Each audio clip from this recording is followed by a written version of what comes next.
Isang mapagpalang araw po sa ating lahat mga kapatid. Narito po tayong muli sa ating morning devotion, Grab Food for the Soul, our daily dose for the nourishment of our soul. Simulan po natin ang ating araw sa pagpupulay nang makalakad tayo sa isang mapayapang pamumuhay. Ang pamagat po ng ating pagbubulayan sa umagang ito ay ilang beses dapat magpatawad at ito po ay part 2. Sinimulan po ni Sister Mary Ann ang unang yugto ng paksang ito kahapon. At ang ating batayang talata ay masusumpungan sa Mateo, Kabanatang 18, versikulo 21 hanggang 27. At ganito po ang sinasabi na salita ng Diyos. Lumapit si Pedro at nagtanong kay Jesus, Panginoon, ilang beses ko po bang patatawarin ang aking kapatid na nagkakasala sa akin? 7 beses po ba? Sinagot siya ni Jesus, hindi 7 beses kundi 70 ulit na 7. Sapagkat ang kaharian ng langit ay katulad nito. Ipinasya ng isang hari na hinga ng ulat ang kanyang mga alipin tungkol sa kanilang mga utang. Nang simulan niyang magkwenta, dinala sa kanya ang isang lingkod na may utang na milyon-milyong piso. Dahil sa siya'y walang maibayad, iniutos ng hari na ipagbili siya pati ang kanyang asawa, mga anak, at lahat ng kanyang ari-arian upang siya'y makabayad. Lumuhod ang lingkod sa harapan ng hari at nagmamakaawa. Bigyan pa po ninyo ako ng panahon at babayaran ko sa inyo ang lahat. Naawa sa kanya ang hari, kaya pinatawad siya sa kanyang pagkakautang at pinalaya. Salamat at purihin ng Diyos sa ating pagbasa at pagkarinig ng kanyang mga salita. Sa Lucas 17:4, mababasa natin sinabi ng Panginoong Hesus, kung sa loob ng isang araw, 7 beses siyang magkasala sa iyo, at 7 beses ding bumabalik at nagsasabi sa iyong, ako'y nagsisisi, patawarin mo siya, bago sa pandinig ng mga alagad ang aral na ito. Marahil wala si Pedro nang sabihin ito ng Panginoong Hesus, kaya hindi niya matiyak kung anong ibig niyang sabihin. Dahil dito ay lumapit siya kay Hesus at nagtanong kung ilang beses niyang patatawarin ang kanyang kapwa. Makapito po ba? Naghahanap siya ng magaang na panuntunan. Sumagot ang Panginoong Hesus sa kanya, sinasabi ko sa iyo, hindi lamang makapito, kundi 77 ulit. Hindi sinasabi rito ng Panginoong Hesus na 77 ulit o 490 times lang tayo magpapatawad at hindi nalalampas pa dito. Ang sinasabi niya ay kahit ilang beses na magkasala ang ating kapatid o gaano man kalaki ang kanyang kasalanan, dapat natin silang patawarin na higit pa sa 490 times. Kung minsan kailangan patawarin natin ang ating mga kapatid sa marami at iba't iba nilang mga kasalanan.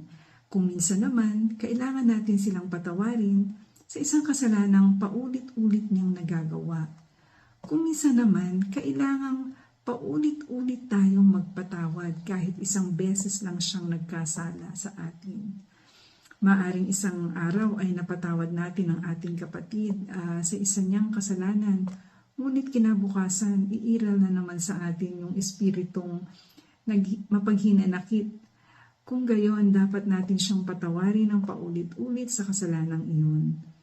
Marahil kailangan natin siyang patawarin ng 77 ulit sa isang pagkakasala. Pagkatapos nito, inilahad ng Panginoong Hesus ang talinghagang ito upang ilarawan ang aral niya tungkol sa pagpapatawad. Ang mga mamamayan sa kaharian ng Diyos ay binubuo ng mga taong hindi perpekto. Mga taong maraming pagkakamali at pagkukulang. Mga taong maraming pagkakautang sa Kanya bilang Panginoon. Marami tayong mababanggit na pangalan ng mga taong dati makasalanan, matigas ang puso, nananangan sa sariling kapangyarihan, sobrang bilib sa sarili, mapag-alinlangan, mapusok, basagulero, mandaraya, magnanakaw at kung ano-ano pa. Kilala natin si David, si Pablo, si Pedro, si Tomas, si Zaccheo at ilan sa mga alagad. Sila'y may kanya-kanyang kahinaan katulad din natin. Ngunit dahil sa pag-ibig at biyaya ng Diyos, minana nila ang kaharian ng langit. Nakasaad sa Mateo 18:24-27, nang simulan niyang magkwenta, dinala sa kanya ang isang lingkod na may utang na milyong piso. Dahil sa siya'y walang maibayad, iniutos ng hari na ipagbili siya, pati ang kanyang asawa, mga anak, at lahat ng kanyang ari-arian upang siya'y makabayad. Lumuhod ang lingkod sa harapan ng hari at nagmakaawa. Bigyan pa po ninyo ako ng panahon at babayaran ko sa inyo ang lahat. Naawa sa kanya ang hari, kaya pinatawad siya sa kanyang pagkakautang at pinalaya. Ang namamayani sa kaharian ng Diyos ay hindi parusa ng batas, kundi ang biyaya ng habag. Binabanggit sa talinghaga ang kaso ng aliping may pinakamalaking utang na siguro kung susumahin sa panahon natin ngayon, ay malamang ito ay nagkakahalaga na ng milyong-milyong piso. Nang panahong iyon, may karapatan ng amo na ipakulong ang aliping hindi makapagbayad ng utang o ipagbili sa iba bilang alipin. Baon na sa utang ang aliping ito at imposible na siyang makabayad pa. Isa na lamang ang solusyon at yon ay siya ay ipagbili. Pasya ng hari sa talinghaga na ating nabasa sa verse 25, dahil sa siya'y walang maibayad, inuutos ng hari na ipagbili siya pati ang kanyang asawa, mga anak at lahat ng kanyang ari-arian upang siya'y makabayad. Dito'y pinapaunawa sa atin ng talinghaga ang mapangwasak na kalikasan ng kasalanan. Pinapahamak ng kasalanan hindi lamang ang taong nagkasala, kundi maaaring ang buo niyang sambahayan. Maaring maningil ang Diyos hanggang sa ika-4 na salinlahi.